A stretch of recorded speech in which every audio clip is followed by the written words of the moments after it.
Battle Through the Heavens. By Heavenly Silkworm Potato. Kabanata 276. Pagtitipon.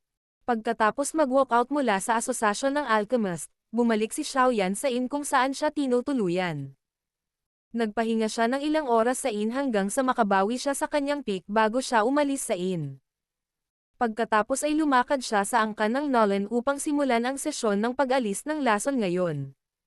Bagamat alam niya na ang searing poison sa loob ng kanyang katawan ay magiging masiksik sa tuwing tinutulungan niya si Nolan Jia na alisin ang lason, si Xiaoyan ay maaari lamang magpatuloy sa ganitong paraan upang makuha ang malakas na enerhiya na nilalaman ng searing poison at ang 7 magical green spirit saliva. Gayunpaman, gaano man ka-abnormal ang searing poison, hindi siya labis na nag-aalala. Pagkatapos ng lahat, sa Green Lotus Core Flame na nagpoprotekta sa kanyang katawan, naniwala si Xiaoyan na kaya niyang labanan ang searing poison kahit na ito ay sumabog sa loob niya. Pagkatapos nitong ilang araw kung saan personal siyang nakita nina Nolan Jia at Nolan Su, nakilala ng buong Nolan clan si Xiaoyan bilang isang binata na may malamig na ekspresyon. Kaya naman, nang makita nila ang kanyang figure, hindi lamang sila humakbang para harangin, magalang din silang yumuko at binati siya nang siya ay dumaan. Sa kasalukuyan, madilim na ang langit. Gayunpaman, ang angkan ng Nolan ay nanatiling maliwanag. Ang mga miyembro ng angkan ay dumating at pumunta sa mga landas, na parang isang palengke. Lumakad si Xiaoyan sa ilang maliliit na daanan na may lubos na pagkakilala at ang maluwag na malaking bulwagan ng Nolan clan ay muling lumitaw sa kanyang paningin. Dahan-dahan siyang naglakad palapit. Umalangaw mula sa bulwagan ang mga alon ng maingay na halakhak na may halong himig. Dahil dito, bahagyang sumimangot si Xiaoyan, na gusto ang katahimikan. Dahan-daang naglalakad sa bulwagan, itinaas ni Xiaoyan ang kanyang mga mata at tumingin sa paligid. Nakita niyang medyo maraming tao ang nakaupo sa loob. Nakangiti at nagkukwentuhan sila na para bang isang masayang pagtitipon. Nakatayo sa tabi ng pinto, nilaybot ng tingin ni Xiaoyan ang loob ng bulwagan at medyo nagulat nang makitang hindi lang sina Liuling at Little Princess ang naroroon, kundi maging si Yafei ay kasama nila. Ang kasalukuyang siya ay nakasuot ng kulay pula na masikip na damit. Ang isang snow white fur coat ay nakatikip sa kanyang mga balikat, na nagdaragdag ng kaunting kagandahan at karangyan sa kanyang hitsura. Ang kanyang maganda at kaakit-akit na kurba ay nagdulot ng palihim na tingin ng mga lalaki sa kanya. Mukhang dumating ako sa hindi nararapat na oras. Pinagmamasdan ang masiglang bulwagan na ito, walang magawang umiling si Xiaoyan. Tatalikod na sana siya at babalik nang biglang tumunog ang banayad na boses ng babae mula sa kanyang gilid. Mr. Yan Xiao, dahil nandito ka na, bakit hindi ka pumasok at magpahinga sandali? Nang marinig ang boses, iniling ni Xiaoyan ang kanyang ulo at pinagmasdan ang maselang kagandahang nakatayo sa tabi ng isang haligi. Ang kanyang walang pakialam na mukha ay hindi sinasadyang uminit ng kaunti. Gayunpaman, kasunod ng malapitan pagkatapos noon, muling nabawi ng kanyang mukha ang kawalang interes habang sinabi niyang, "Hindi na kailangan. Miss Nolan, gusto ko ang katahimikan at talagang hindi ako nag-e-enjoy sa mga ganitong uri ng eksena." Ang kagandahang lumitaw sa tabi ng haligi ay natural na ang pinakamahalagang tao sa angkan ng Nolan, si Nolan Yanran. Kasalukuyan siyang nakatayo ng maganda sa tabi ng haligi. Ang kanyang katangi-tangi at walang katulad na mukha ay naglalaman ng isang magiliw na ngiti. Ang malalapad na manggas, kulay buwan na damit na tanging isang miyembro ng Mystic Cloud Sect ang maaaring magsuot, paminsan-minsan ay nagpapakita ng magagandang kurba sa ilalim. Kapag inihambing ang kanyang figure, hindi siya lumilitaw na mas masahol pa kaysa kay Yafei. Gayunpaman, ang kanilang mga aura ay ganap na naiiba. Nang makita ang kasalukuyang Nolan Yanran, hindi naiwasang aminin ni Xiaoyan na sa loob ng 3 taon na ito, nagbago nga siya mula sa layaw na kabataan noon tungo sa kasalukuyang matured na babae na may pinong presensya. Para sa gayong ginang, hindi katakataka kung sasabihin ng isa na niligawan siya ng lahat ng lalaki sa loob ng libu-libong kilometro. Gayunpaman, hindi alintana kung paano nagbago si Nolan Yanran. Ang tumatak sa isip ni Xiaoyan na parang tatak ay palaging ang layaw na babae na pilit na sinira ang pakikipag-ugnayan sa Xiao clan, na nagpapahirap sa kanyang ama noon. Sa makatuwid, naging mahirap para kay Xiaoyan na magpakita ng anumang magagandang ekspresyon sa kanya. Mr. Yan Xiao, narinig ko na noong internal test ng Alchemist Association sa pagkakataong ito ay medyo maganda ang iyong mga resulta. Nakikita ni Nolan Yanran ang nagyayelong mukha ni Xiaoyan sa tuwing nagkikita sila nitong 2 araw. Sa makatuwid, hindi umatras si Nolan Yanran dahil sa kanyang kasalukuyang ekspresyon. Dahan-dahan siyang naglakad pasulong at nakangiting sinabi. Binabati kita. Habang sinisinghot niya ang halimuyak na bumabalot sa kanyang paligid, ang mga yapak ni Xiaoyan ay lumipat patungo sa kabilang panig nang walang nakakapansin. Hindi naramdaman ni Xiaoyan na kakaiba para sa kanya na malaman ang resulta ng internal test ng Alchemist Association. Sa lakas ng Nolan clan sa Jiama Empire, hindi mahirap malaman ang tungkol sa maliit na impormasyong ito. Bukod dito, para mapasaya siya, ano ang hindi sasabihin ni Liu Ling? Swerte, sabi ni Xiaoyan, mahinang umiling. Nagsalita siya na para bang pinahahalagahan niya ang bawat salita tulad ng mahalagang ginto, na gumagastos lamang ng kaunti sa isang pagkakataon. Hindi man lang lumingon ang kanyang tingin kay Nolan Yanran habang nagsasalita. Nanatili siyang tahimik. Ang kawalang interes ni Xiaoyan na nagbukod ng mga taong malayo sa kanya ay nagdulot ng kaunting sakit ng ulo ni Nolan Yanran. Sa napakaraming taon, ang binata sa kanyang harapan ang unang lalaking nagtrato sa kanya ng napakalamig. Ngumiti siya ng mapait at umiling, nagbabalak na tumigil sa pagsasalita.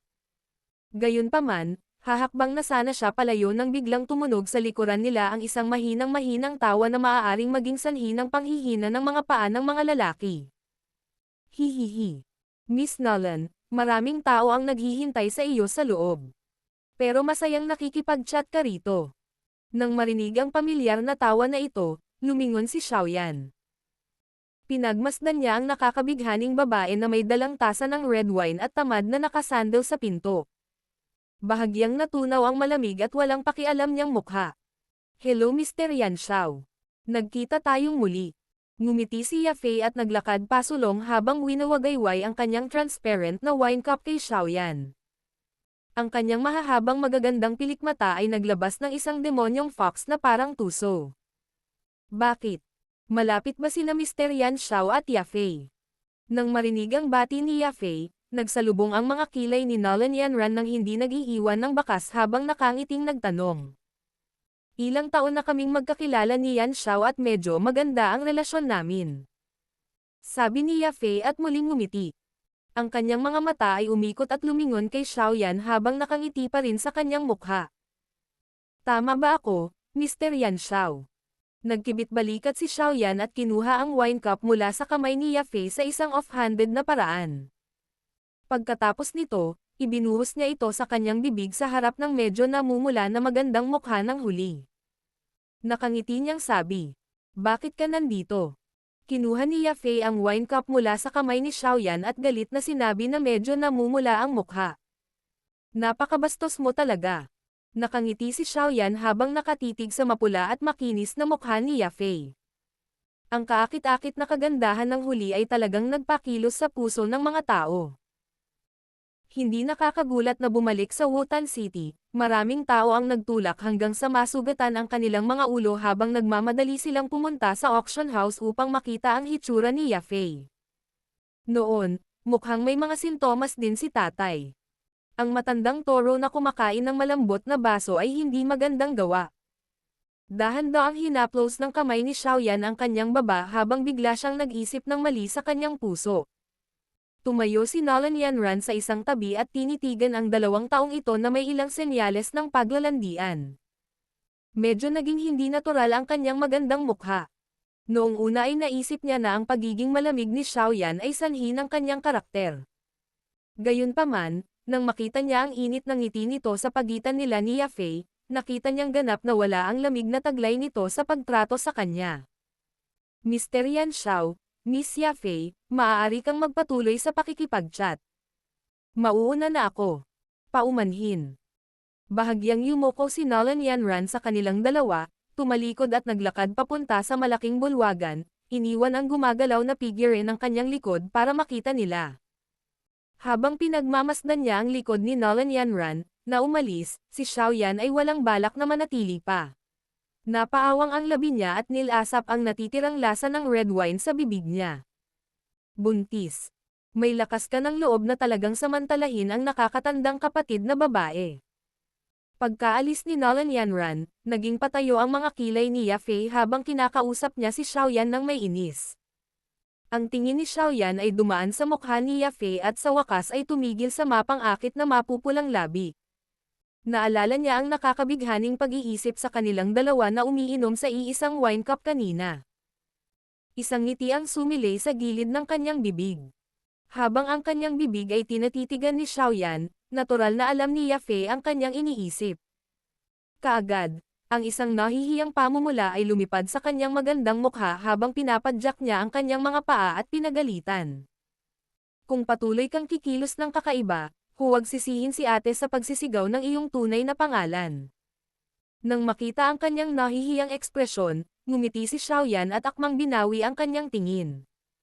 Bakit ka nandito? Ang usapin ng unti-unting paggaling ni Lolo Nolan ay isang malaking bagay sa angkan ng Nolan. Bilang isang kasosyo sa negosyo ng angkan ng Nolan, kami, ang angkan ng Primer ay natural na kabilang sa mga naimbitahan. Nakaharap si Yafei sa loob ng bulwagan at hinaplos ang kanyang snow white na baba. Ngumiti siya at sinabing, natural, maliban sa amin ang Primer clan, ang mga tao sa loob ay kadalasang mga lakas na kilala sa Jiama Sacred City. Nagsimula na silang magdiwang nang hindi pa man tuluyang naalis ang searing poison. Hindi ba masyadong maaga ito? Nang marinig ang impormasyon, hindi napigilan ni Xiaoyan na umiling at sinabing nakakunot ang mga labi. Hahaha. Ito rin ay dahil si Lolo Nolan ay nagtitiwala sa iyong kakayahan. Bagamat, kahit ako ay hindi inaasahan na talagang maaalis mo ang searing poison sa katawan ni Lolo Nolan. Dapat mong malaman na ito ay ang searing poison na kahit si Pilking Guhi ay sumakit ang ulo niya. Ngayon, ang balita tungkol sa iyo ay kumakalat sa pagitan ng maraming iba't ibang lakas sa imperyo. Nakatitig kay Xiaoyan ang magagandang mata ni Yafei habang may pagtataka itong sinabi. Noon, nang irekomende niya na pumunta siya sa angkan ng Nolan, naisip niya na subukan lang ito. Hindi niya akalain na talagang mapapagaling ni Xiaoyan si Lolo Nolan. Kung hindi dahil sa 7 magical green spirit saliva na iyon, wala ako dito. Napatingin si Xiaoyan sa malaking bulwagan habang mahinang sumagot. Nakita mo na rin si Nolan Yanran, ngunit mas kalmado ka kaysa sa inaasahan ko. Sabi ni Yafei at nagbigay ng pilyong ngiti. Ang nakakita sa kanya ay si Yan Xiao at hindi si Xiaoyan. Si Xiaoyan ay nag-cross ng kanyang 10 daliri. Napatitig ang kanyang tingin sa maselang babae na naging sentro ng atensyon sa sandaling pumasok ito sa bulwagan. Ang kanyang maitim na mga mata ay naglalaman ng lamig. Napabuntong hininga si Yafei at umiling. Hindi na siya nagpatuloy sa pagtatanong tungkol sa isyong ito. Sa halip, sinabi niya na may isa pang ngiti. Tara na, pumasok ka at tingnan mo. Gusto ka talagang makilala ng pinuno ng aming angkan, ang natatanging binata na maaaring magdulot ng takot kay Old High. Hindi interesado. Pakiusap.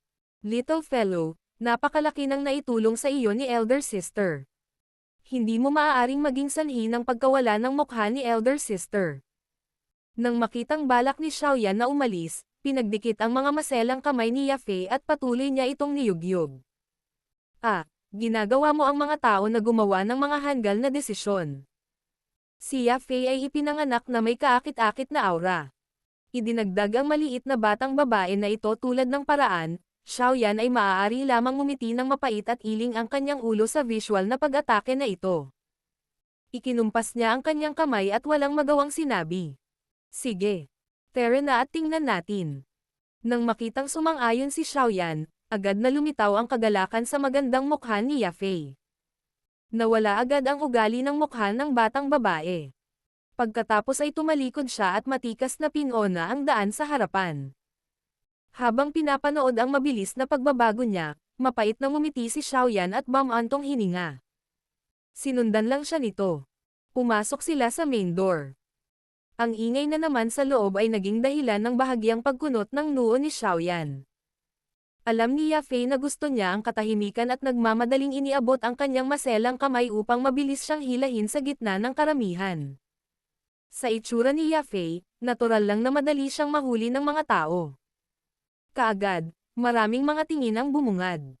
Nang makita ng mga titig na ito na magkadikit ang mga kamay ni Yafei at Xiaoyan, saglit silang naging blanko. Agad nilang tinitigan ang ordinaryong mukhang Xiaoyan na may kakaibang mga tingin. Ang kasalukuyang Yafei ay maaari ding ituring na isang sikat na tao sa Jiama Sacred City. Sa ganoong edad, kontrolado na niya ang malaking Primer Auction House headquarters. Ito ang unang pagkakataon na nangyari ito sa Primer Clan.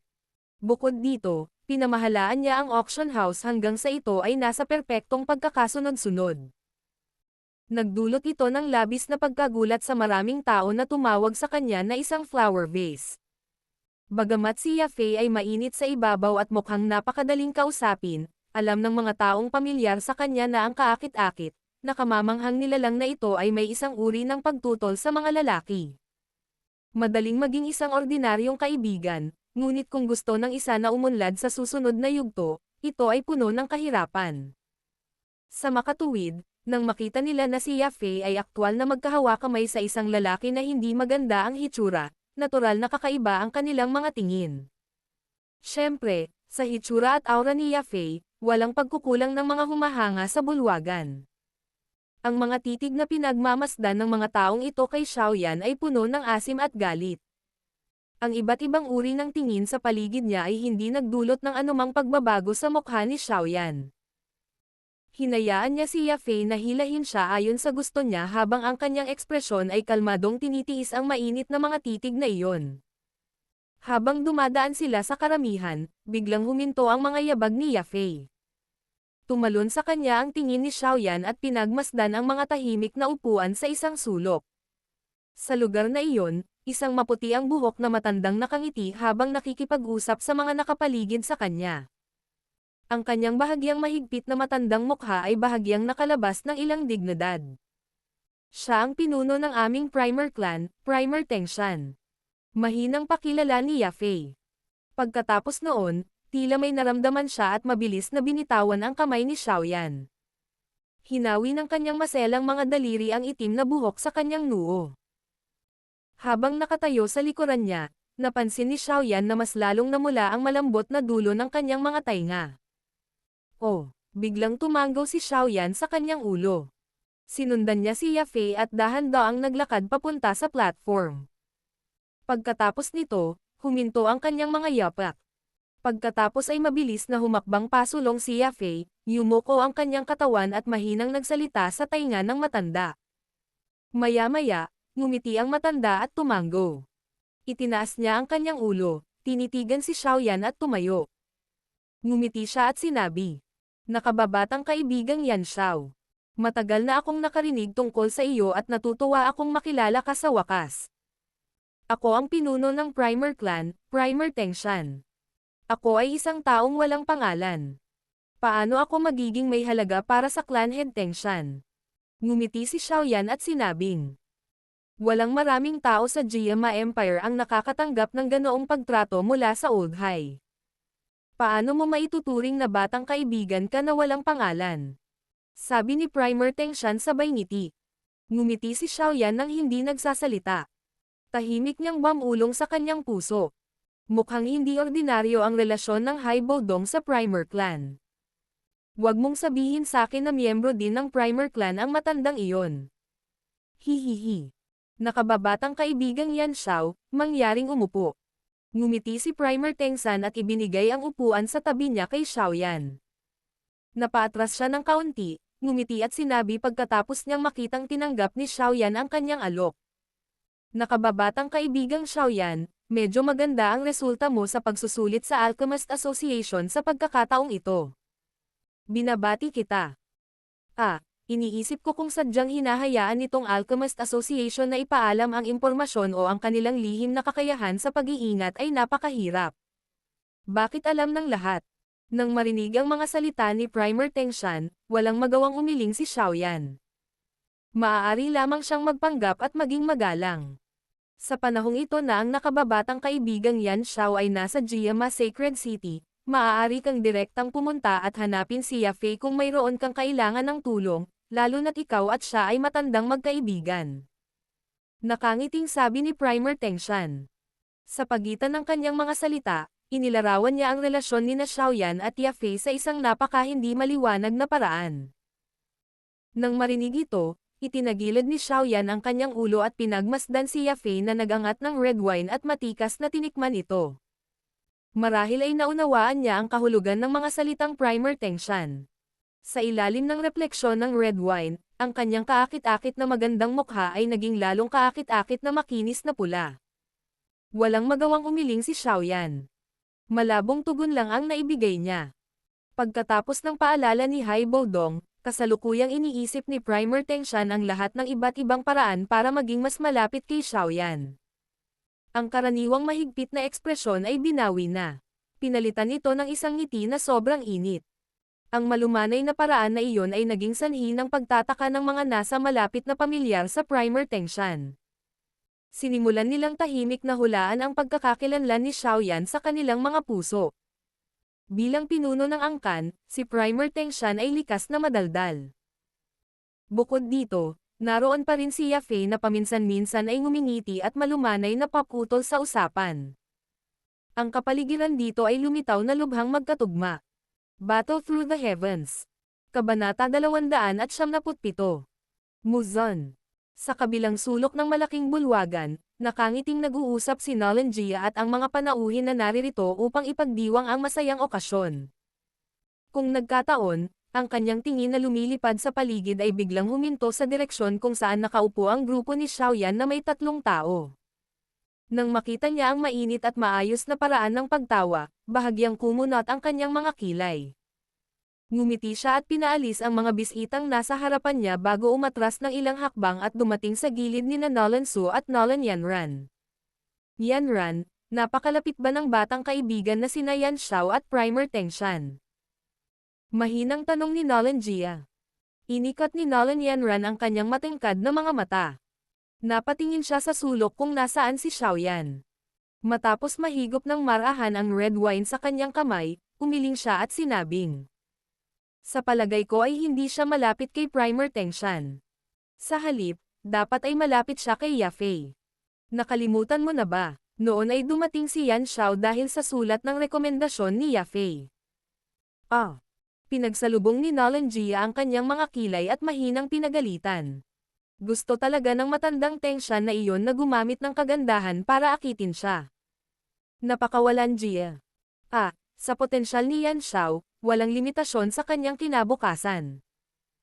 Kung ang taong iyon ay hinihila ng Primer Clan, talagang magdudulot ito ng sakit sa puso ng mga tao. Hahaha. Maaaring gumamit sila ng kagandahan para akitin siya, pero di ba may kagandahan din sa panig natin? Biro ni Nolan Su. Ama, anong kalokohan ang ibinubulalas mo? Galit na sabi ni Nolan Yanran habang marahas na pinutol ng mga mata si Nolan Su. Itong babaeng ito. Kalimutan mo na ito. Noong nagkita sila nitong mga nakaraang araw, hindi kailanman nagpakita sa kanya ng kahit anong mainit na ekspresyon si Yan Xiao. Papuntahin mo siya. Hindi ba iyon hahabulin siya ng mas mabilis? Pinagdikit ni Nolan Jia ang kanyang mga labi at ngumuso. Ikaw. Ang matandang lalaki ay gumagawa ng walang galang at hindi angkop sa iyong edad. Kung maglakas loob ka pang magsabi ng anumang bagay na walang kaparerikan, huwag mo akong sisihin sa pagiging bastos. Ang mga salita ni Nolan Jia ay agad na naging sanhi ng galit na dulot ni Nolan Yanran, na kanina pananatili ng isang ngiti upang iangat ang kanyang mga kilay sa galit na dulot ng kanyang kahihiyan. Ikinumpas niya ang kanyang kamay, tila gustong-gustong bunutin ang kanyang mahabang balbas. Ubo.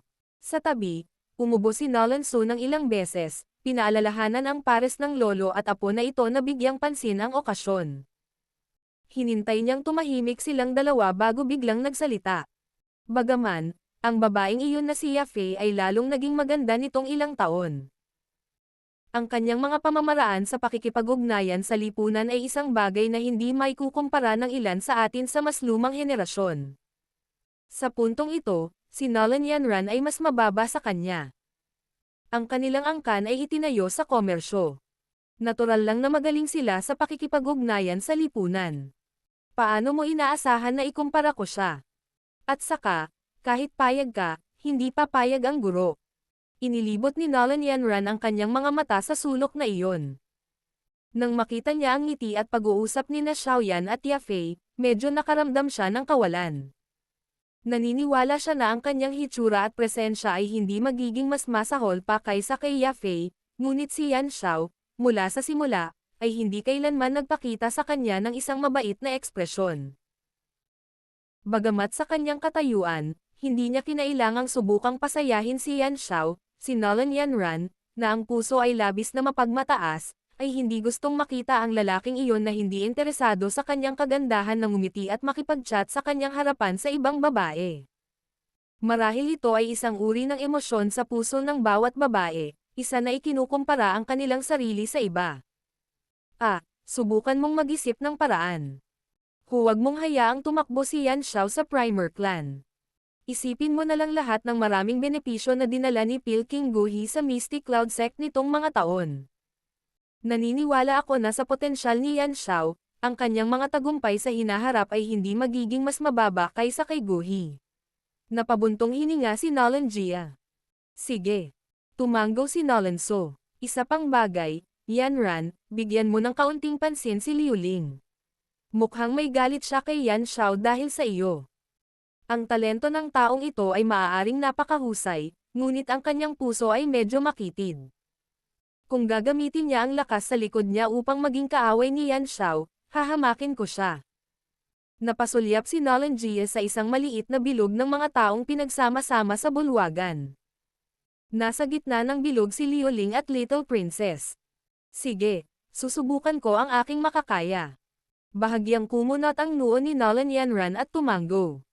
Siya at si Liu Ling ay nagkasundo sa loob ng ilang taon. Natural na alam niya ang pagkatao nito. Ang pagnanais ng taong ito na angkinan ay napakalakas. Tama. Bakit hindi dumating ang mga miyembro ng Muklan? Naalala ko na inimbitahan ko sila. Isang beses lumibot ang tingin ni Nolan Jia sa bulwagan at nakakunot ang noo niyang tanong. Ang Muklan. Isa sa tatlong malalaking angkan sa Jiama Empire. Karamihan sa mga miyembro ng clan ay mga taong baliw sa mga labanan at mayroon silang napakaraming kapangyarihan sa loob ng militar ng Jiama Empire. Ngayon, narinig ko na si Muzon mula sa angkan ng Mo ay bumalik mula sa hilagang kanlurang hangganan. Biglang sabi ni Nolan Yanran. Muzon. Yung taong bumubugbog ng mga tao at pumapatay ng mga tao kahit kailan niya gusto. Yung bumugbog din sa mga anak ng maimpluwensyang angkan sa loob ng kabisera hanggang sa sila ay masunurin. Yung mukhang naging pinuno ng pangkat ng Crown Prince. Nang marinig ang balita, natarante si Nolan Jia habang nagsasalita siya. Ang hindi makatwirang tao na nagdudulot ng sakit ng ulo ng maraming tao. Naalala ko. Ang taong iyon ay mukhang may napakalaking interes sa Yafei ng Primer Clan. Noong umalis siya sa Jiama Sacred City, sumigaw siya ng matapang at mapang-abusong mga salita, na sinasabi sa lahat na papatayin niya ang sinumang manggahas na hawakan si Yafei.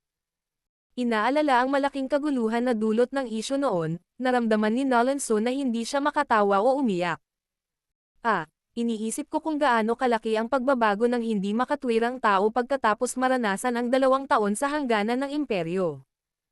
Dapat ay tumigil na siya sa pagiging hindi makatwiran at barbaric tulad ng 2 taon na ang nakalipas, tama.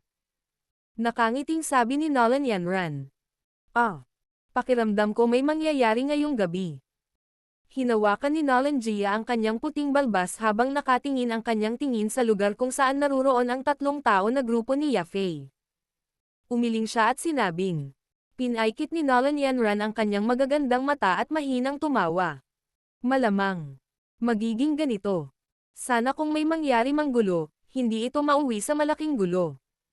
Si Yan Xiao ay hindi katulad ng aristokratikong young master na napilayan ni Muzon noong nakaraan. Kahit na hindi ko pa siya nakakausap ng napakatagal, iniisip ko na kapag nabaliw ang maliit na lalaki, dapat siyang maging lubhang nakakatakot. Inihayag ni Nolan Jia ang kanyang iniisip. At upang makapagturo ng gayong disipulo, ang guro ni Yan Xiao ay hindi dapat isang ordinaryong tao. Sa harap ng isang mataas na tier alchemist na maaaring maihambing kay Guhi, ang Muklan ay hindi mangangahas na maging masyadong mayabang. Oo, tumanggaw si Nolan Yanran habang ibinabahagi ang parehong iniisip.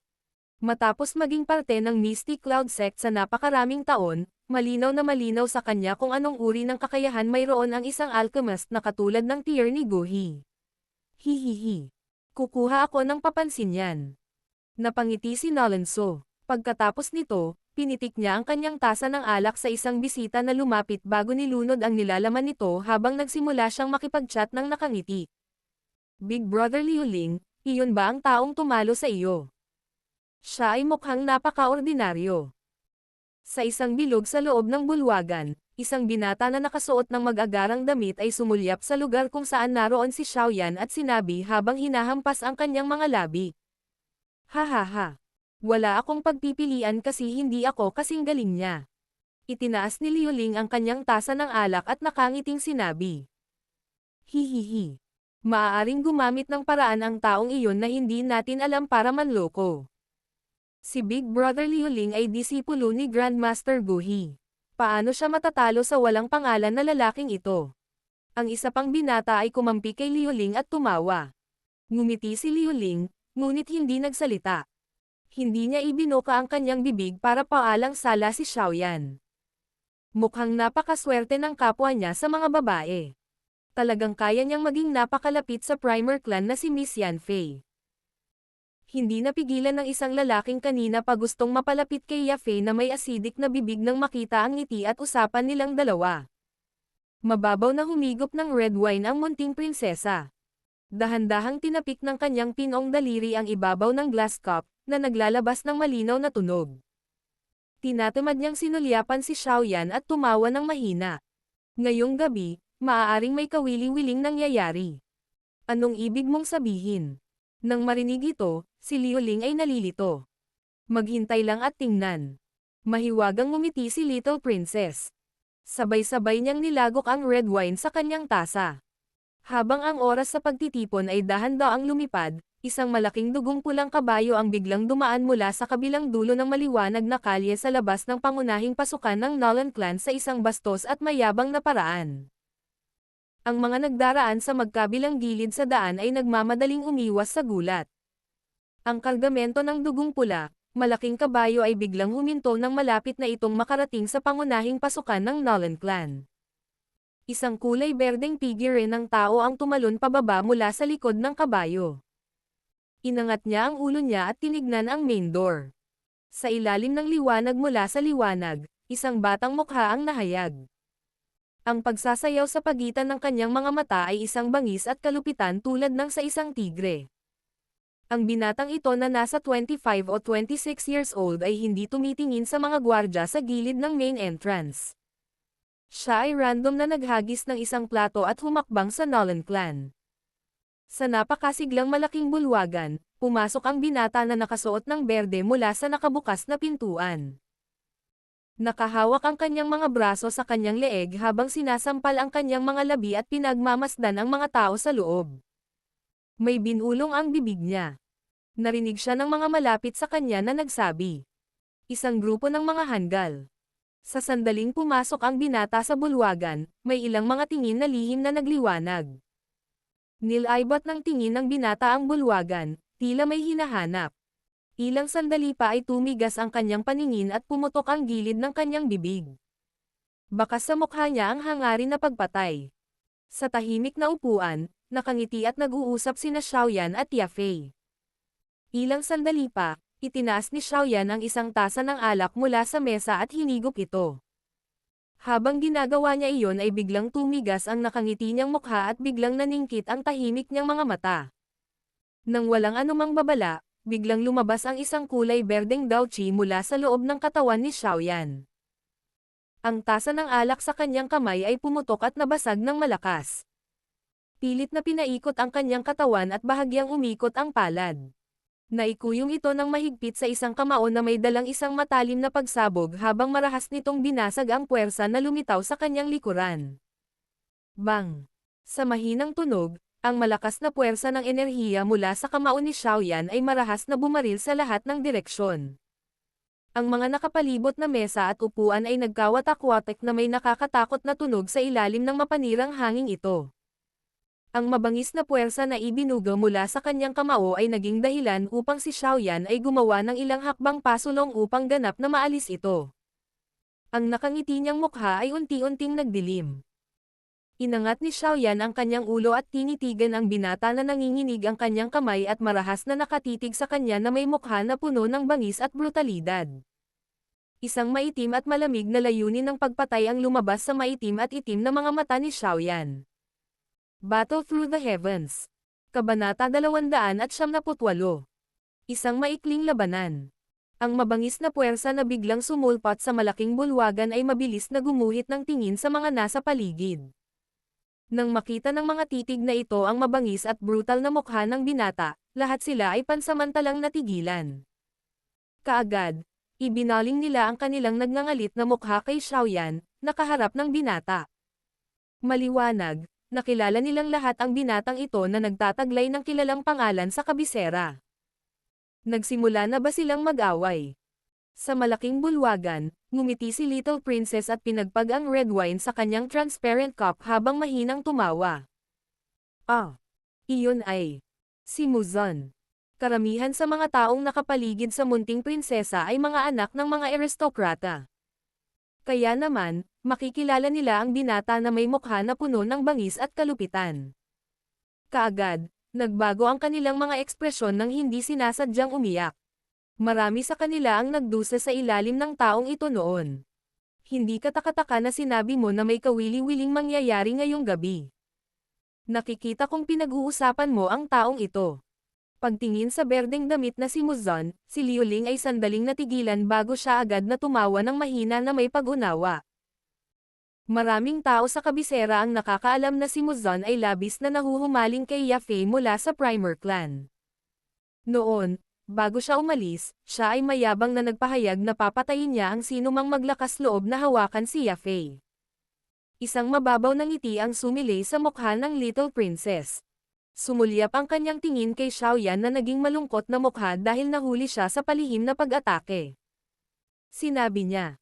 Siya ay hindi pinalad na nakilala ang nagbalik na si Muzon habang siya ay napakalapit kay Yafei. Batay sa karakter ni Muzon, malamang na magdurusa si Yan Xiao ngayong gabi. Noong umalis si Muzon sa kabisera, isa na siyang 3-star Doshi. Pagkatapos ng 2 taon na pagsasanay sa kwartel ng militar sa hangganan ng imperyo, malamang na naabot na niya ang rurok ng isang Doshi. Kung siya ay magdusa ay hayaan siyang magdusa. Siya ay natural na kailangang magbayad ng isang tiyak na halaga para sa pakikisangkot sa babae ng iba. Kung hindi, siya ay patuloy na kumikilos tulad ng isang bansang bumpkin na papasok sa lungsod at minamaliit ang lahat. Ngumiti si Liuling at sinabing. Sabik siyang nagnanais na magkaroon ng magpapababa sa sigla ni Xiaoyan. Ngunit ito ang angkan ng Nolan. Tiyak na hindi papayagan ni Lolo Nolan si Muzon na maging masyadong mapangahas. Sa makatuwid, kung gusto ni Muzon na turuan ng leksyon si Yan Xiao, kailangan niyang gawin ito sa pinakamabilis na posibleng panahon.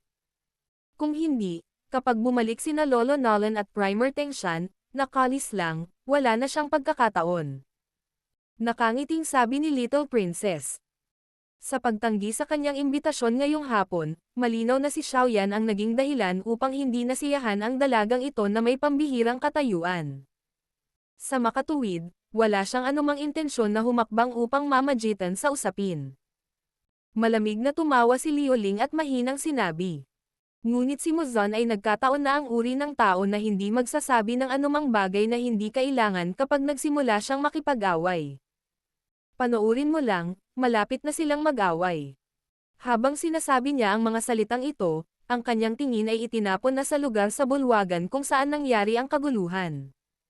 Nirelax ni Xiaoyan ang kanyang kamao at agad itong kinuyam muli ng mahigpit. Pagkatapos lamang niyang ulitin ito ng ilang beses ay unti-unting nawala ang pamamanhid na nararamdaman. Sinulyapan niya ang mabangis at brutal na binata na parang isang mabangis na tigre sa kalaliman ng kabundukan, huminga ng malalim na hangin at malamig na sinabi. May problema ba sa ulo mo? Mula sa welga kanina, malinaw na alam ni Xiaoyan na ang kaharap niya ay tiyak na walang intensyon na pigilan ang anumang bagay. Kung ito ay isang taong may mabagal na reaksyon sa halip na siya, malamang na ang taong iyon ay malubhang nasugatan ng hindi man lang nagkaroon ng oras upang mag-react. Sa makatuwid, ang puso ni Xiaoyan ay napuno ng galit laban sa taong ito na hindi maipaliwanag na naglunsad ng isang nakamamatay na suntok. Hinarap ng binata na may berdeng damit si Xiaoyan at ibinuka ang kanyang bibig. Ang kanyang hilera ng mapuputing mga ngipin ay medyo mabangis na tingnan. Hindi siya sumagot. Sa halip, huminto ang kanyang mainit na tingin kay Yafei sa gilid, na ang magandang mukha ay naglalaman ng matinding galit. Sa malumanay na boses, tumawa siya. Yafei, matagal na tayong nagkita. Mas lalo kang gumanda at talagang karapat-dapat na maging asawang inilaan ko. Ikaw. Baliw ka. Medyo namula ang mukha ni Yafei dahil sa kanyang galit. Bahagyang tumaas at bumagsak ang kanyang makapal na dibdib.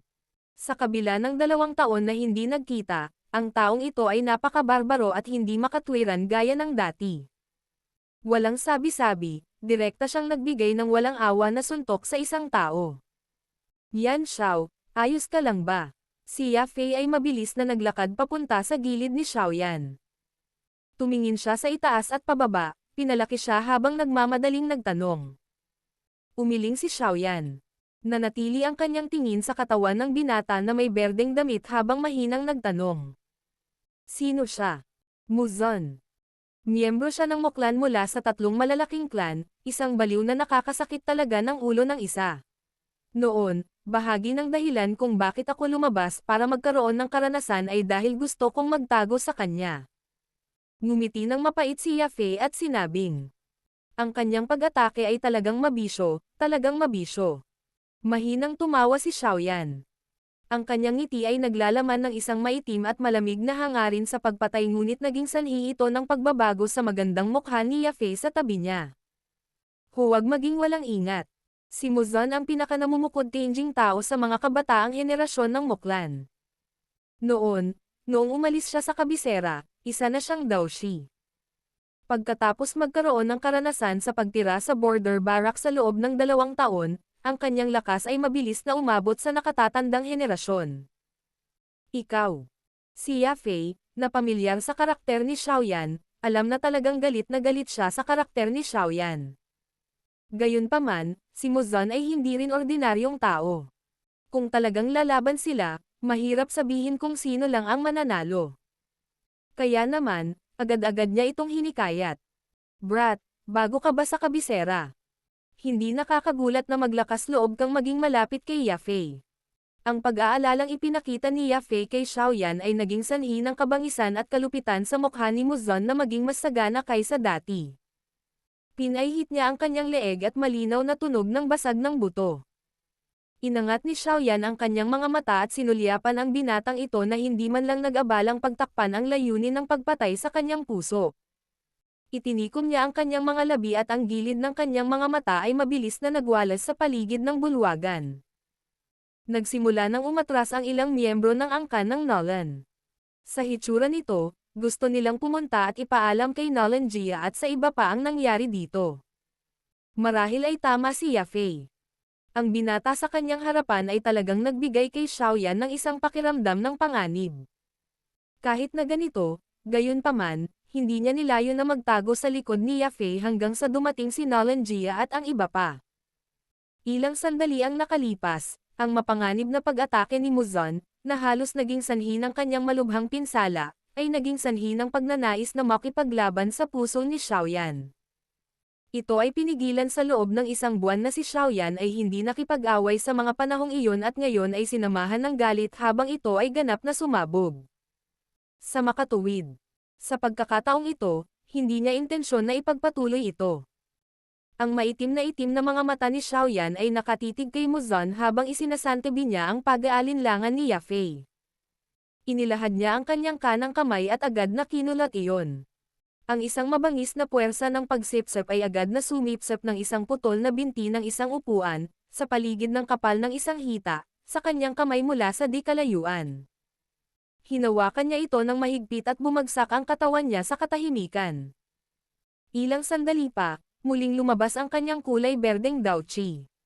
Ang kanyang katawan ay mabilis na lumayo kay Yafei.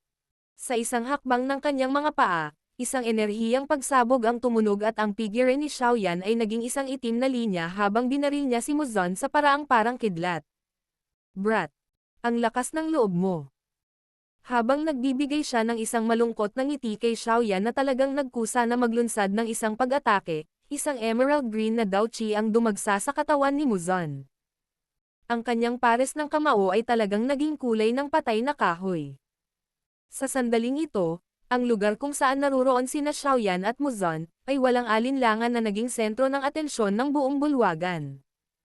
Nang makita ng lahat si Xiaoyan, na hindi piniling umatras sa harap ni Muzan ngunit sa halip ay nagkusa na umatake, ang mga malinaw na nakakakilala sa lakas ni Muzan ay tahimik na umiling. Sa loob ng kanilang puso, ang pagkilos na ito ni Xiaoyan ay tila isang pagtatangka na lumitaw sa limelight sa harap ni Yafei. Talagang humihingi ang taong ito. Hindi ba't mas mabuting tahimik na tumayo sa parehong lugar at hintayin si Lolo Nolan at ang iba pa na dumating? Ngunit gusto niyang labis na timbangin ang kanyang kakayahan at mapahiya sa harap ng iba. Nang makita ang aksyon ni Xiaoyan, umiling si Liu Ling habang nakangiti at sinabing, matagal na niyang kilala si Muzan. Sa makatuwid, mayroon siyang napakalinaw na ideya kung gaano kasakit ang ulo ng isang tao kapag nakikipaglaban sa taong baliw sa labanan. Mukhang hindi maiiwasan ng mga kilalang tao na dumaloy paitaas ang kanilang mainit na dugo sa harap ng isang kagandahan. Inalog ng munting prinsesa ang kanyang transparent na tasa. Ang ngiti niya ay parang demonyo. Ang grupo nilang ito, na nanirahan sa kabisera sa loob ng maraming taon, ay hindi optimistiko sa mga pagkakataon ni Xiaoyan sa labanan sa pagitan nila ni Muzan. Sa panahong nag-uusap ang kakaunting tao, sina Xiaoyan at Muzan ay nagkakilala sa paraang parang kidlat sa paningin ng lahat. Sa mukha na kasing lalim ng tubig, si Xiaoyan ay malamig na pinagmamasdan ang mabangis at brutal na nakaharap kay Muzan sa kanyang harapan. Nang malapit na siyang makarating sa harapan ni Muzan, umikot ang kanyang takong at kakaibang lumitaw ang kanyang katawan sa tabi ng kaliwang kamay ni Muzan. Ang kanyang kamao ay humigpit at ang isang malaking binti ng upuan na natatakpan ng isang kulay berdeng Daochi ay nagdala ng isang mabangis na hangin habang ito ay walang awa na hamampes sa ulo ni Muzan. Nang maramdaman ang puwersa sa itaas ng kanyang ulo, malamig na ngumiti si Muzan. Ang kanyang kamao ay biglang itinapon pataas at nabangga ng malakas ang paa ng matigas na upuan. Bang! Kasunod ng mahinang tunog, ang binti ng upuan, na may kapal ng hita ng isa, ay pinaghiwalay ni Muzan sa lahat ng direksyon. Matapos mabali ang binti ng upuan, hinigpitan ni Muzan ang kanyang kamao, na muling naglalaman ng malakas na puwersa, at pinaputukan ito sa mga kahoy na chips na lumilipad sa lahat ng direksyon. Pagkatapos ay marahas itong hamampes patungo kay Xiaoyan sa likod. Bahagyang iniling ni Xiaoyan ang kanyang ulo. Ang kamaong iyon na marahas na bumaril mula sa mga kahoy na chips na tumakip sa paningin ni Xiaoyan, ay gumalaw sa gilid ng mga balikat ni Xiaoyan at dumaan dito. Ang mabangis na hangin mula sa kamao ay nagdulot ng nasusunog na sensasyon na lumitaw sa balat ni Xiaoyan. Gayunpaman, ang kaunting sakit na ito ay hindi nagpabagal sa pag-atake ni Xiaoyan kahit kaunti. Sa sandaling dumaan ang kamao ni Muzan sa kanyang katawan, kakaibang dumulas pababa ang katawan ni Xiaoyan at kasabay nito ay bahagyang inikat ang kanyang katawan habang siya ay bumababa. Ay nalalayan siya ng kanyang kanang palad sa lupa habang iniikot niya ang kanyang katawan, pinaikot ito sa kalahating bilog. Ang kanyang mga paa ay umiikot ng kalahating ikot sa himpapawid. Pagkatapos ay nagdala ito ng matinding puwersa habang tumatawid sila sa isa't isa at naggugupit sa leeg ni Muzan. Ang hitsura ng pag-atake ay parang isang matalim na gunting. Hihihi. Hindi masama. Ang medyo kakaibang gunting na tumatawid sa mga killer legs ay nagdulot ng isang panatikong emosyon na tumaas sa mga mata ni Muzan. Pinoprotektahan ng kanyang mga kamay ang kanyang leeg. Ang kanyang balat, na kulay ng laman ay mabilis na naging kayumanggi. Nang tingnan ito ng isa, tila isang matigas na patay na kahoy.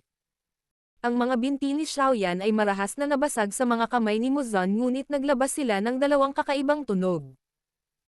Ang malaking puwersang nakapaloob sa mga paa ay naging dahilan upang mapa-atras si Muzan, ngunit ang karanasan sa pakikipaglaban ni Muzan ay higit na lumampas sa inaasahan ni Xiaoyan. Kahit na siya ay umatras, siya ay mahusay na nagpapatatag ng kanyang katawan. Ang kanyang mga paa ay marahas na sumipa patungo sa ulo ni Xiaoyan, na malapit sa lupa. Ang reaksyon ng kabilang partido ay naging sanhi ng mabilis na pagkislap ng pagtataka sa mga mata ni Xiaoyan. Biglang umikot ang kaliwang kamay na ginamit niya para patatagin ang kanyang katawan. Nang hindi namamalayan ng iba, isang tipak ng kulay berdeng apoy ang lumabas sa labas ng kamao. Pagkatapos nito, itinapon ito pasulong at marahas na binasag kasama ng mga paa ni Muzan. Bang! Nagsalpukan ang mabangis na puwersa. Parehong napaatras ang mga kamao at paa ng dalawang partido. Sa lugar kung saan ginamit ni Xiaoyan ang kanyang kanang kamay upang suportahan ang kanyang sarili sa lupa, ang ilang maliliit na linya ng crack ay mabilis na nagsimulang kumalat. Ang palitan sa pagkakataong ito ay nagdulot sa kanilang dalawa ng tigil na pag-ungol. Ang kanang kamay ni Xiaoyan ay marahang tumapik sa lupa at ang matigas na sahig ay nabasag ng putok. Hiniram naman ng kanyang katawan ang puwersang pangtulak na ito at bumaril bago matikas na bumagsak sa lupa. Napaatras siya ng ilang maliliit na hakbang. Nang malutas na niya ang kanyang balanse, ang kanyang ekspresyon ay naglalaman ng kaseryosohan habang tinitigan niya si Muzan, na dinurog ang isang mesa habang siya ay umaatras. Sa loob lamang ng maikling minuto, naranasan nilang dalawa ang magkalapit na labanan sa kamay sa kamay. Hindi alintana kung sino ito, kung ang alinman sa kanila ay naging bahagyang absent-minded sa sagupaan na iyon kanina, ang taong iyon ay mapupunta sa isang malalang kondisyon sa pamamagitan ng walang awan na pag-atake ng kabilang partido. Battle Through the Heavens. Kabanata 299. Nakialam si Nolan Yanran. Sa kabuuan, lahat ay nakatingin kay Xiaoyan na may pagtataka sa mga mukha. Hindi nila akalain na ang binatang ito na mukhang dalubhasa sa pagdadalisay ng gamot ay hindi magiging mas masahol pa kaysa kay Muzan sa larangan ng pakikipaglaban. Ang kidlat tulad ng palitan mula sa dati ay maaaring tumagal lamang ng maikling sandali, ngunit alam ng lahat ang panganib na kasangkot. Sa mga nakababatang henerasyon sa loob ng kabisera, ang talento sa pakikipaglaban ni Muzan ay maaaring ilarawan bilang isa sa mga nangunguna. Halos walang kaparehong edad sa loob ng Jiama Sacred Empire na kayang makipaglaban sa kanya. Ito ay lalo na pagkatapos niyang magsanay sa loob ng 2 taon sa kwartel ng militar. Ang kasalukuyang Muzan ay walang alinlangan na naging mas malakas at mas mabangis kumpara sa dati. Gayunpaman, sa laban na iyon kanina, mukhang wala siyang gaanong kalamangan. Bagaman, masasabing hindi pa nagagamit ni Muzan ang lahat ng kanyang lakas sa pagpapalitang ito. Ni isang daw teknik ay hindi ipinakita, ngunit walang nakakalimutan na ang binata na may ordinaryong hitsura ay lubos na umasa sa kakayahan ng kanyang katawan na lumaban. Talagang hindi inaasahan na ang kakayahan ni Yan Xiao sa pakikipaglaban ay talagang ganito kahusay. Pinagmamasdan ng munting prinsesa si Xiaoyan na may pagkagulat na ekspresyon habang gulat na sinabi. Siya ay may napakalinaw na kaalaman sa talento ni Muzan sa larangan ng pakikipaglaban. Gayunpaman, sa laban ngayon lang, hindi natalo ni Muzan si Yan Xiao hanggang sa naging miserableng estado ang huli. Sa halip, nauwi sa tabla ang dalawa. Bahagyang kumaibot ang sulok ng bibig ni Liu Ling. Dahil hindi nakita ang eksena sa kanyang imahinasyon kung saan si Xiaoyan ay tinamaan ni Muzan, ang kanyang puso ay kasalukuyang hindi maganda ang pakiramdam. Nang marinig niya ang sorpresa sa mga salita ng munting prinsesa, medyo nalungkot ang kanyang puso. Mahina niyang sinabi, "Kung ilalabas ni Muzan ang lahat ng kanyang lakas sa laban, maglakas loob akong sabihin na si Yan Xiao ay tiyak na hindi makakapantay sa kanya." Hihihi. Siguro. Noon kumitil ang little princess habang nakangiti. Bilang isang babae, ang kanyang kakayahan sa pagmamasid ay natural na mas maislan kung ikukumpara kay Liu Ling na nagkikimkim ng sama ng loob. Sa panahong napaatras si Muzan, malinaw niyang nakita na medyo hindi natural ang binti ni Muzan nang siya ay umatras. Lumilitaw na si Muzan ay nakatanggap ng kaunting nakatagong pinsala sa banggaan mula noon. Yan Xiao, okay ka lang. Matapos makitang umatras si Xiaoyan, Nagmamadaling lumapit si Yafei at nag-aalalang nagtanong. Habang sinasabi niya ang mga katagang iyon, hinawakan ng Macelan niyang kamay ang Mangas sa harap niya. Maliwanag, ayaw niyang ipagpatuloy niya ang laban. Ayos lang ako. Napangiti si Xiaoyan. Sa ilalim ng Mangas, bahagyang nanginginig ang kanyang kamao, na ipinasok dito, habang sinusubukang dahan-daang alisin ang sakit na nagmumula rito. Ang lakas talaga ng taong ito. Sa hitsura nito, dapat ay nasa 8 bituin siya o kahit 9 na bituin na si Daoshi. Nang maramdaman ang sakit na ipinadala mula sa kanyang kamao, tahimik na nahulaan ni Xiaoyan sa kanyang puso.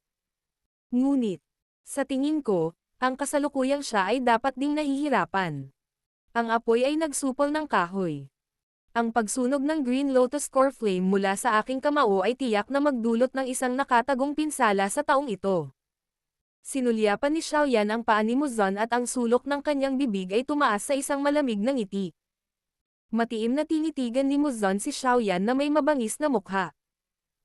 Ang matinding sakit na naihatid mula sa kanyang binti ay naging dahilan ng paulit-ulit na pagkibot ng sulok ng kanyang bibig. Ang Daochi sa kanyang katawan ay mabilis na damaloy at pumulupot sa kanyang paa, na naging maputla bird na kulay. Ang Daochi ni Muzan ay kabilang sa Wood Affinity. Ang ganitong uri ng Daochi ay may ilang uri ng mga katangian ng pagpapagaling. Sa makatuwid, habang tinatakpan ng Daochi ang kanyang binti, na hindi masyadong malubhang na sugatan, muling nagsimulang gumaling. Brat, hindi masama. Hindi ko inaasahan na ang isang layaw na alchemist na tulad mo ay makakaalam ng ganoong agresibong paraan ng pakikipaglaban. Ibinuka ni Muzan ang kanyang mga labi at ngumiti kay Xiaoyan, na parang isang mabangis na tigre na ibinuka ang kanyang bibig at inilabas ang kanyang mga pangil, na nagtataglay ng saganang mabangis na aura. Kung ang taong ito ay inilagay sa larangan ng digmaan, tiyak na siya ay isang bihirang makitang mabangis na general. Ngumiti si Xiaoyan, ngunit hindi nagsalita. Ang berdeng kulay na Daochi ay nakabalot pa rin sa ibabaw ng kanyang katawan nang walang kahit katiting na senyales ng pagre-relax. Pero, hindi alintana kung sino ka man. Huwag mong hawakan ang babaeng gusto ko. Biglang nawala ang ngiti sa labi niya. Isang malakas na dagandong ang pinakawalan ni Muzan. Isang malakas na Daochi ang dumagsa mula sa loob ng kanyang katawan. Habang umiikot ang Daochi, ang isang medyo malabo na Daochi armor ay talagang, unti-unting lumitaw sa kanyang katawan. Nang makita ang Daochi armor sa katawan ni Muzan, nanliit ang mga mata ni Xiaoyan. Hindi niya inaasahan na ang taong ito ay nagawang ipatawag ang Daochi armor na tanging isang Daoshi lang ang kayang taglayin. Bagamat ang kanyang baluti ngayon ay isang paunang prototype lamang, ang lakas ng pagtatanggol nito ay higit na lumampas sa Daochi cloak ng Daoshi. Malapit nang magseryoso ang taong ito. Ungol ni Xiaoyan sa kanyang puso. Unti-unting naging seryoso ang mukha niya. Habang tumatakbo ang kanyang isipan, isang tipak ng Green Lotus Core Flame ang nabunot mula sa Acceptance Spirit sa loob ng vortex. Pagkatapos nito, mabilis itong dumaan sa chi paths habang naghahanda si Xiaoyan na palayain ang nakakatakot na puwersa na kabilang dito anumang oras. Muzan, baliw ka. Tumigil ka. Nang makita si Muzan, na tumangging sumuko, labis na nagalit si Yafei na ang kanyang magandang mukha ay namutla. Hindi pinansin ni Muzan ang galit na sigaw ni Yafei. Ang Daochi sa ibabaw ng kanyang katawan ay lalong naging siksik. Isang malakas na puwersa ang bumangon mula sa loob ng kanyang katawan, pinipigilan ang mga taong may mas mahinang lakas sa bulwagan hanggang sa bahagyang nagbago ang kanilang mga ekspresyon. Sinabi ko na noon. Papatayin ko ang sinumang maglalakas loob na hawakan ka. Ang mga paa ni Muzan ay nakatapak sa sahig ng may putok. Maraming basag na linya ang nagsimulang mabilis na kumalat mula sa lugar kung saan itinulak ang kanyang mga paa na parang sapot ng gagamba. Bahagyang yumoko ang kanyang katawan. Sa pag-iyak, ang kanyang katawan ay naging kulay berdeng anino na bumaril kay Xiaoyan. Kung saan man siya dumaan, isang kanal na may lalim na isang talampakan ang inaabot. Ang buong bulwagan ay sa sandaling ito, naging ganap na gulo. Naramdaman ang mabangis na puwersa na bumabalot sa katawan ni Muzan, seryoso ang ekspresyon ni Xiaoyan habang hinihila niya si Yafei mula sa kanyang harapan patungo sa kanyang likuran. Sa dulo ng kanyang daliri sa loob ng kanyang manggas, isang kulay berdeng apoy ang nagsimulang sumayaw sa paligid ng kakaiba. Ang bilis ni Muzan ay napakabilis at marahas. Sa isang kisap mata, lumitaw siya sa isang lugar na di kalayuan sa harap ni Xiaoyan. Itinaas niya ang kanyang kamao sa ere. Ang kamao ay ganap na natatakpan ng matulis na berdeng kulay na mga tinek, na tila nagtataglay ng malakas na lakas ng opens iba. Green Wooden Thorn. Sa isang mapang ipang mababang dagandong, ang kamao na iyon ni Muzan, na natatakpan ng kulay berdeng mga tinek, ay sinamahan ng isang matalim na puwersa habang ito ay marahas na dumurog patungo kay Xiaoyan. Isang pares ng maitim at itim na mata ang malamig na pinagmamasdan ang kamao na unti-unting lumalapit. Ang mapang api na hangin ay pinatag ang mga damit sa katawan ni Xiaoyan hanggang sa may dikit ang mga ito sa balat ni Xiaoyan. Sa loob ng manggas ni Xiaoyan, ang kulay berdeng apoy ay nalante din sa pagtaas ng kagalakan sa ilalim ng pagsupil na ito. Ang mainit na enerhiya ay mabilis na nagsasama-sama. Nang gagamitin na ni Xiaoyan ang Green Lotus Core Flame para kontrahin ang pag-atake, biglang nagdikit ang kanyang mga kilay nang may maramdaman siyang kung ano. Agad niyang itinigil ang katawan niyang nakasandal. Kasabay nito ang isang malinaw na malamig na malambing na sigaw sa loob ng bulwagan. Muzan! Tumigil ka na! Nang bumagsak ang malambing na sigaw, isang puting anino ng buwan ang bumaril mula sa isa pang sulok ng bulwagan sa paraang parang kidlat. Kakaibang lumutang ang katawan sa himpapawid at lumitaw sa harap ni Xiaoyan. Sinulyapan ni Xiaoyan ang kakaibang kakayahan ni Nolan Yanran na gumalaw sa himpapawid mula sa gilid ng kanyang mga mata. Nagsalubong ang mga kilay niya nang hindi napapansin. Ang babaeng ito ay bumuti ng husto sa loob ng 3 taon. Thousand Wind. Pagkatapos niyang mabilis na lumitaw sa harap ni Xiaoyan, malamig na pinanood ni Nolan Yanran si Muzan, na hindi tumigil sa kanyang pag-atake, sa kanyang magandang mukha. Ang kanyang snow white na pinong kamay ay nakalabas mula sa kanyang maluwang na manggas at naghanda siyang i-flick ang kanyang mahabang makitid na daliri. 5 maputlang berdeng kulay, buhawi ang lumabas mula sa dulo ng kanyang daliri, katulad ng 5 hindi maihahambing na matalim na berdeng kulay na mga kuko. Ang 5 matalas na umiikot na hangin ay talagang lumilitaw na napunit ang espasyo habang sila ay ligaw na umiikot. Pinitik niya ang kanyang daliri at lumabas ang umiikot na hangin. Kaagad, marahas nilang binaril ang kamao ni Muzan na natatakpan ng kulay berdeng tinak. Bang! Kasunod ng tunog ng pagsabog, ang mga alon ng mga pira-pirasong kahoy ay bumaril mula sa kamao ni Muzan. Ang mabangis na puwersa na nakapaloob sa loob ng mga buhawi ay direktang nagdulot kay Muzan na umatras ng ilang hakbang.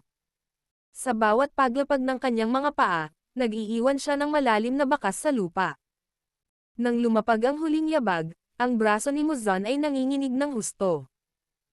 Isang walang hugis na puwersa ang lumabas sa kanyang katawan at nag-iwan ng malalim na bakas sa haligi sa likod ng kanyang katawan. Nolan Yanran.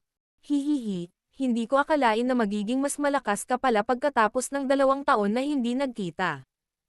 Mukhang nag-effort talaga si sect leader yun para turuan ka.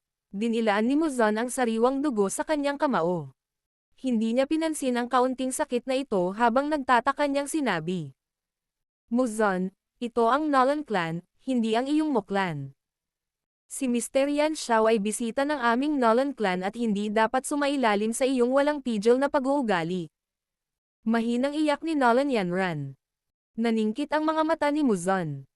Hinigpitan niya ang kanyang kamao habang lumilipas ang kanyang tingin sa bulwagan. Pagkatapos nito, huminto siya kina Nolan Jia at Nolan Su na mabilis na humakbang. Alam na nawalan na siya ng pagkakataong salakayin si Xiaoyan ngayon, walang magawa lang niyang maiunat ang kanyang kamay. Bahagya niyang itinaas ang kanyang baba at tinitigan si Xiaoyan.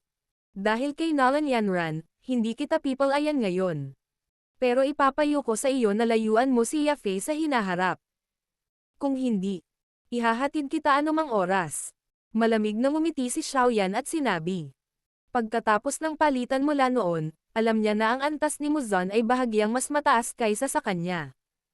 Gayunpaman, kung gagamitin niya ang kanyang mga nakatagong card, mahirap sabihin kung sino ang mananalo o matatalo.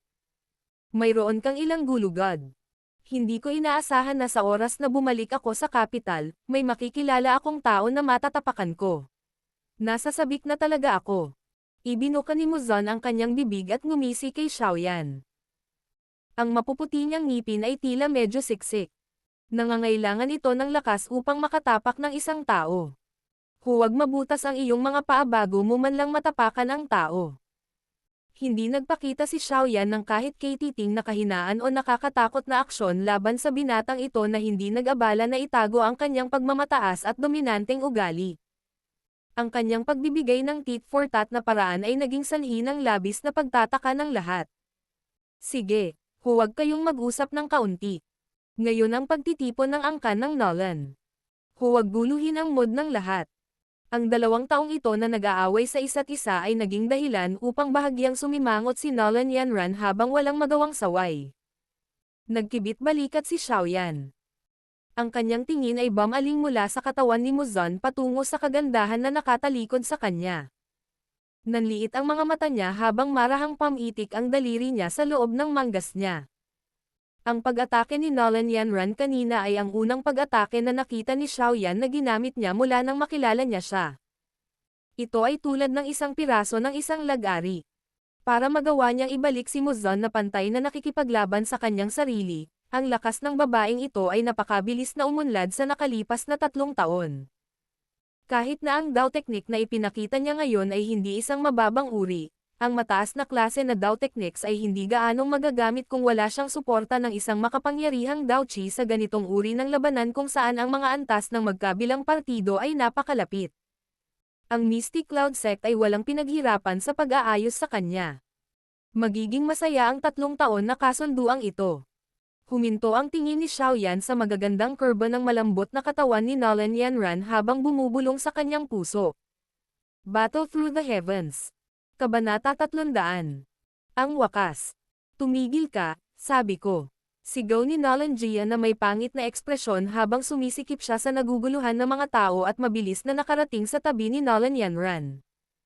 Huminto ang kanyang mga yabag sa tabi ni Nolan Yanran. Lumingon muna siya kay Xiaoyan at nagtanong. Munting kaibigan na si Yan Xiao, okay ka lang ba? Umiling si Xiaoyan, na nagpapahiwatig na walang seryoso. Nakahinga ng maluwag si Nolan Jia nang makita niyang ligtas si Xiaoyan. Kung siya ay nasugatan, maaaring ito ay isang kapahamakan para sa kanyang sarili. Habang ang kanyang mga mata ay sumulyap sa batang tahimik na mukha, hindi maiwasan ni Nolan Jia na mag-isip ng mas mataas sa kanya. Bagamat tumagal ang labanan sa loob ng maikling panahon, sa lakas ni Nolan Jia, natural na alam niya ito sa sandaling sumiklab ang labanan. Siya ay sadyang dumating ng huli, halatang sinusubukang obserbahan ang lakas ng pakikipaglaban ni Xiaoyan.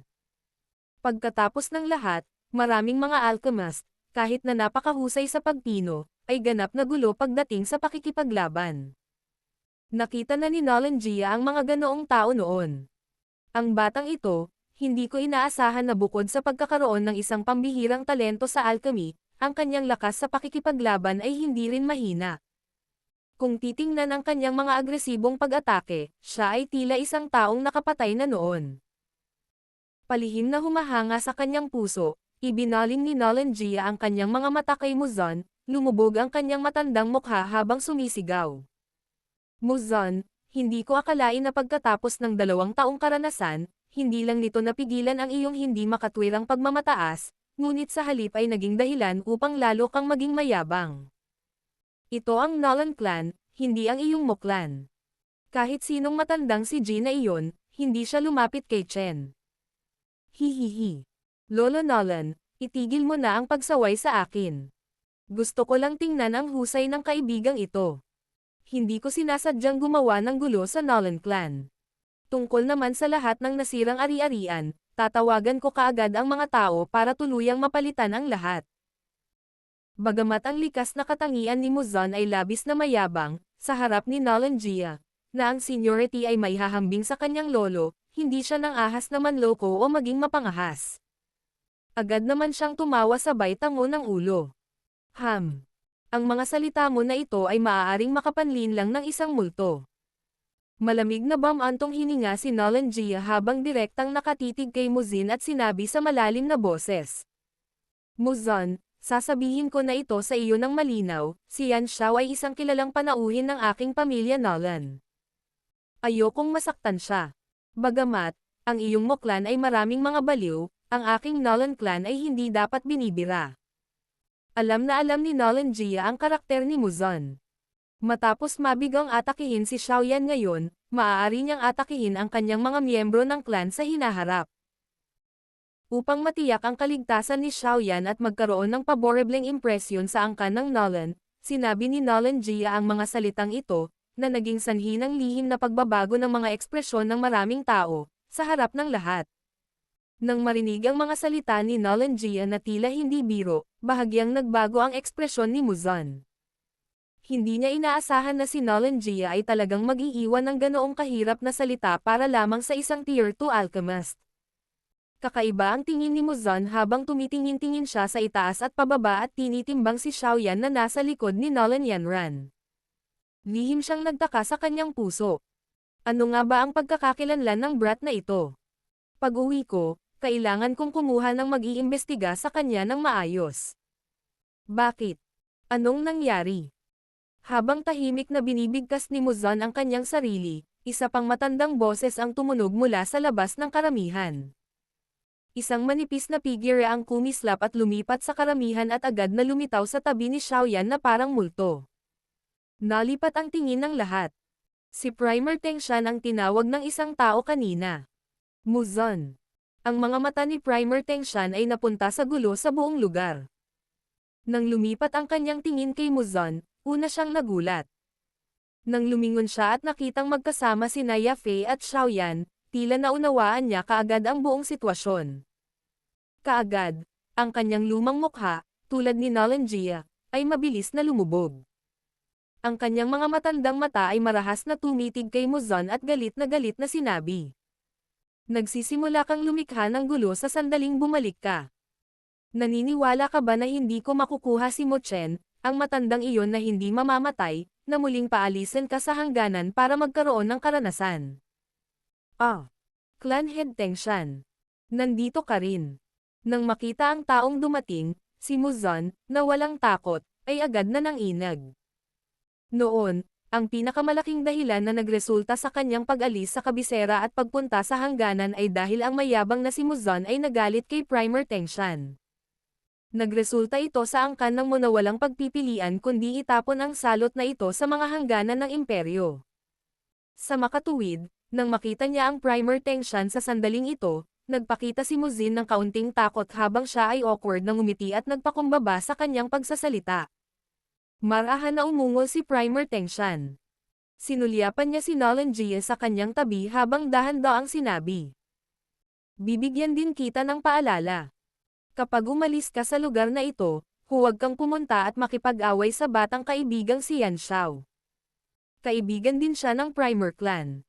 Kung talagang nagdudulot ka ng gulo, huwag mong sisihin itong mga matandang buto ko kapag nagagalit ako. Kapag dumating ang oras na iyon, kahit si Mo Chen ay hindi mo mapoprotektahan. Bagamat hindi malinaw si Primer Tengshan tungkol sa aktwal na lakas at background ni Xiaoyan, wala siyang kaunting pag-aalinlangan nang sabihin niya ang mga salitang ito.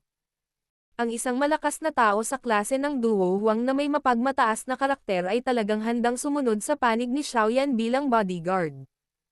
Ito ay sapat na upang makita kung gaano kalaki ang kakayahan ng ordinaryong mukhang binata na ito. Sa loob ng 2 maikling minuto, nakatanggap si Muzon ng malubhang babala mula sa 2 sa 3 malalaking angkan. Ang ganitong uri ng sitwasyon ay naging sanhi hindi lamang si Muzon mismo ang medyo natigilan, kundi pati na rin ang mga nakapaligid na nagmamasid na nagulat. Dahil natulungan ni Xiaoyan si Nolan Jia na paalisan ang lason, hindi na labis na nagulat ang lahat ng ginawa ng huli ang lahat para protektahan si Xiaoyan. Pagkatapos ng lahat, ang kanyang sariling buhay ay nasa kamay ng ibang tao. Gayunpaman, naramdaman ng lahat na kakaiba at hindi maipaliwanag na nasabi ni Primer Tengshan ang gayong seryosong mga salita ng walang pag-aalinlangan kahit na nakilala lang si Xiaoyan sa maikling panahon. Dapat malaman na sa likod ni Muzon ay ang buong Mo Clan. Ang lakas na ito ay hindi gaanong mahina kaysa sa Primer Clan. Sa pamamagitan lamang ng paghahambing ng mga numero, nalampasan pa ng Muklan ang Primer Clan. Pagkatapos ng lahat, ang Primer Clan ay isang merchant clan at hindi isang warrior clan tulad ng Muklan. Siyempre, ang mga malalakas na taong ito ay tumutukoy sa mga nasa gitnang lakas at hindi sa pinakamataas na lakas tulad ng Primer Tengshan. Pagkatapos ng lahat, ang kanyang uri ng klase ay hindi isang bagay na madaling lumitaw sa pamamagitan lamang ng pag-asa sa clan na mayroong kapaligiran ng labanan. Ang pinakamahalagang salik ay ang talento sa pagsasanay ng isang tao. Sa puntong ito, ang parehong angkan ay nasa pantay na lupa. Che, maswerteng brat. Sa loob ng karamihan, nakita ni Liuling ang dalawang tao na sobrang bigat na nagpoprotekta kay Xiaoyan. Bahagyang kumunot ang noo niya, pinagdikit ang labi at malamig na tumawa. Sa tabi niya, bahagyang nagsalubong ang mga kilay ni Little Princess. Ang kanyang mga mata ay dumaan sa karamihan habang nakatingin siya kay Xiaoyan. Mahina siyang bamulong. Mukhang mayroon siyang isang bagay na lubos na pinahahalagahan ng parehong angkan. Kung hindi, tiyak na hindi mangangarap sina Primer Tengshan at Lolo Nolan na masaktan ang angkan ng Mo at magsalita para sa kanya ng walang pag-aalinlangan. Napaka-misteryosong tao. Sayang naman. Nanghihinayang umiling ang munting prinsesa. Naalala niya ang kanyang saloobin kay Yan Xiao at tumawa lamang siya ng mapait. Hindi niya inaasahan na ang isang pagkabigo sa kanyang bahagi upang makilala ang isang talentadong tao ay talagang magreresulta sa kanyang pagkawala ng pagkakataong kaibiganin ang gayong natatanging tao. Kung malalaman ito ng kanyang ama o nakatatandang kapatid na babae ng emperador, malamang na mapag-alitan siya. Kumaibat ang sulok ng bibig ni Muzon. Sobrang pangit ng ngiti sa mukha niya. Pagkaraan ng ilang sandali, walang magawa niyang iniunat ang kanyang kamay sa harap ni Nolan Jia at Primer Tengshan at sinabing, "Dalawang matandang ginoo, nasabi ko na ang usapin ngayon ay isang hindi pagkakaunawaan lamang. Sige, hanggat hindi ako ginagalit ng kaibigang ito sa hinaharap, hindi ako pupunta at pahirapan siya. Kunin natin ito bilang pagbibigay sa inyong dalawa." Bahagyang tumango si Nolan Jia. Lumingon siya, nilinggan ang hall at pumalakpak ng kamay. Nakangiting sinabi niya, "Lahat, mangyaring magpatuloy. Ito ay kalokohang dulot ng nakababatang henerasyon. Maaari lang itong ituring ng lahat bilang nanood ng isang kawili-wiling pagtatanghal." Hahaha. Nang marinig ang mga salita ni Nolan Jia, alam ng mga nakapaligid na nagmamasid kung ano ang mabuti para sa kanila habang sinusundan nila siya at nagtatawanan. Pagkatapos nito, sinasadya nilang nagkalat at nagsimulang maghanap ng mga tao na nakalulugod sa kanilang mga mata habang patuloy silang umiinom ng alak at nakikipag-chat. Hihihi. Matandang lalaki, hindi ka talaga magpapahuli ng pagkakataong gumawa ng magandang impresyon. Ngumiti si Primer Tengshan, lumapit kay Nolan Jia at mahinang sinabi, Matandang lalaki, mukhang balak mo talagang agawin sa amin ang taong ito." Sumulyap si Nolan Jia kay Primer Tengshan at sinabing may malamig na ngiti. Kung ang ganoong talentadong tao ay tatakbo sa bahay ng ibang tao, iyon ay isang bagay na magbibigay sa kanya ng matinding sakit ng ulo. Mahina na tumawa si Primer Tengshan. Mukhang nararamdaman ko na si Yafei at ang batang kaibigang si Yan Xiao ay nakakapag-usap ng maayos. Hindi ka ba sumasang-ayon? Ngunit ang maliit na pamangkin na si Yan Ran ay mukhang hindi niya kayang ibaba ang kanyang sarili at mas mapalapit siya sa katayuang si Yen, kung tutuusin, siya ay isang batang kaibigan. Ito, hindi ba lubusang mawawala ang panig mo? Ang nangungunot na mukha ni Nolan Jia ay tumawid kay Yafei mula sa gilid ng kanyang mga mata na humihila kay Xiaoyan at sinusuri ang buong katawan niya upang makita kung siya ay nasugatan sa labanan. Napasulyap siya sa apo na nakatayo sa isang tabi kasama ang cool pretty face na walang kahit katiting na aktibidad. Napailing na lang siya habang mapait na sumagot. "Handa ka talagang maglagay sa kabisera." Kaya lang, napangiti si Primer Tengshan sa napakasayang paraan. Nilunod niya ang red wine sa kanyang kamay ng sabay-sabay. "Sige, okay lang talaga ako. Bagamat mahirap kalabanan ng taong iyon, hindi ako magdudulot ng anumang pinsala sa kaunting warm-up na ito." Walang magawang tinitigan ni Xiaoyan si Yafei na paulit-ulit na sinusukat siya. Umiling siya at mapait na sinabi, Nang marinig na walang kakaiba sa boses ni Xiaoyan, sa wakas ay nakahinga ng maluwag si Yafei. Ang kanyang mahahabang mata ay napuno ng pagkabigla habang pinalaki niya si Xiaoyan. Mahina niyang sinabi, "Little fellow, natatandaan ko na noong umalis ka sa Wutan City noon, hindi pa nagtagal bago ka nakalusot sa isang Daozi. Gaano katagal pa lang? Nagagawa mo talagang lumaban ng pantay kay Muzan." Napangiti si Xiaoyan. Matapos maranasan ang ganoong uri ng mahihirap na pagsasanay, ang ganitong uri ng pagbabalik ay isang bagay na sa tingin niya ay normal lamang. "Miss Nolan, salamat sa pagkilos."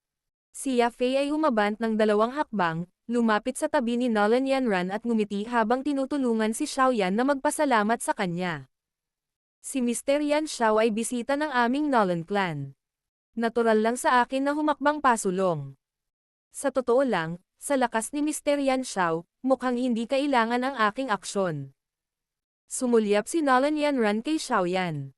Nang makita siya ng lalaking ito, unti-unting naging walang pakialam ang ekspresyon nito. Ang ganitong uri ng pagtrato, na tila nasa dalawang dulo ng isang poste kung ihahambing sa ginamit niya kay Yafei, ay talagang naging dahilan upang medyo hindi makapagsalita si Nolan Yanran. "Yafei, 2 taon na tayong hindi nagkikita. Hindi mo naman ako kailangang pansinin sa ganitong paraan, di ba?" Nakatayo sa gilid, si Muzan, na nakitang hindi man lang siya tinitigan ni Yafei, ay hindi maiwasang mapangiti habang nagtatanong. "Young master mo, hindi ako mangangahas. Ang init ng ulo mo ay isang bagay na hindi pinagpala ni Yafei para tiisin. Sana sa hinaharap, hindi mo sasabihin ang mga bagay na makakasira sa reputasyon ni Yafei. Hindi pa ako nangako ng anumang pakikipag-ugnayan, kaya kailan pa ako naging babae mo?" Sinulyapan ni Yafei ang taong ito at sinabing may malamig na ngiti. Sa sandaling sinabi niya ang mga salitang iyon, muli siyang naglakad pabalik sa tabi ni Xiaoyan. Hinailan niya ang manggas nito at marahang sinabi, "Tere sa ibang lugar." Sinulyapan ni Xiaoyan ang maamo na mukha ni Yafei at pagkatapos ay pinanood si Muzan, na ang ekspresyon ay naging medyo berde sa kanyang galit. Bahagya siyang tumango at hinayaan si Yafei na hilahin siya patungo sa kabilang panig ng bulwagan. Ang gagong brat na iyon. Galit na tumitig ang mga mata ni Muzan sa likod ni Xiaoyan. Marahas niyang iwinagayway ang kamay at saka inilipat ang tingin kay Nolan Yanran. Sinabi niya, "Yanran, ano ba talaga ang background ng taong ito? Huwag kang manahimik. Kahit anong sabihin mo, naglaro at nag-away tayo noong mga bata pa tayo. Huwag mong sabihin sa akin na hindi ka man lang handang ibunyag ang kaunting impormasyong ito." Nang makita ang mabangis at brutal na mukha ni Muzan, walang magawang umiling si Yanran. Sinabi niya, "Sa totoo lang, hindi talaga ako sigurado sa eksaktong background ni Yan Xiao. Ngunit ang kanyang mga kasanayan sa pagpinon ng gamot ay pambihira. Ang searing poison ng aking lolo ay isang bagay kahit na si Elder Gu ay wala siyang magagawa. Gayunpaman, kaya niyang paalisin ito. Iyon lang ang alam ko. Sa anumang kaso, mas mabuting huwag kang pumunta sa kanya at humanap ng gulo. Kung hindi, baka mahaharap ka sa medyo problema." Paalala ni Nolan Yanran sa kanya.